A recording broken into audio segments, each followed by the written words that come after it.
ભુજ નગરપાલિકાએ હિસાબી વર્ષ 2024ની 1 એપ્રિલથી 2025ની 31મી માર્ચ સુધીના 12 મહિના દરમિયાન શહેરીજનો પાસેથી 22 કરોડ 65 લાખ રૂપિયા વેરા પેટે વસૂલ્યા છે।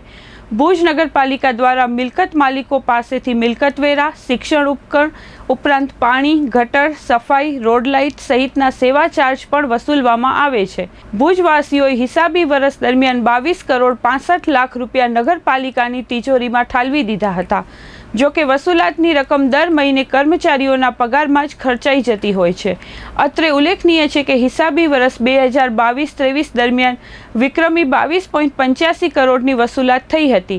ટેક્સ સમિતિના ચેરપર્સન બિંદ્યાબેન ઠક્કરે ચંચળ ન્યૂઝ સાથે વાત કરતા માહિતી આપી હતી। સૌપ્રથમ તો હું આપના માધ્યમથી પૂરી ભુજની જનતાનો ખૂબ જ આભાર માનીશ કે જેમણે ખૂબ માતબર રકમમાં વેરાની રકમ ભરી અને નગરપાલિકામાં વર્ષ 2024 અને 25માં કુલ વેરો આપણે અત્યારે 22 કરોડ અને 65 લાખ જેવી માતબર રકમ નગરપાલિકામાં નાગરિકો દ્વારા ભરવામાં આવી છે। આપણે અત્યાર સુધીમાં જે ટીમે કામગીરી કરી છે અમારા ટેક્સમાંથી તો કુલે મળીને અત્યારે 40થી 42 જેવા આપણે જે ગેરકાયદેસર જોડાણ હતા એ ગટરના હોય કે પાણીના એવા પણ આપણી ટીમ દ્વારા એ કાપવામાં પણ આવ્યા છે। હું ફરીથી જેમના વેરા બાકી છે એમને એક જ અપીલ કરીશ કે તેઓ સમયસર પોતાના વેરા ભરે, કેમ કે પછી જો આ વેરો હમણાં સમયસર નહીં ભરાય તો એમના જે મિલકતનો વેરો હશે એના પર આપણે 18% વ્યાજ લાગશે।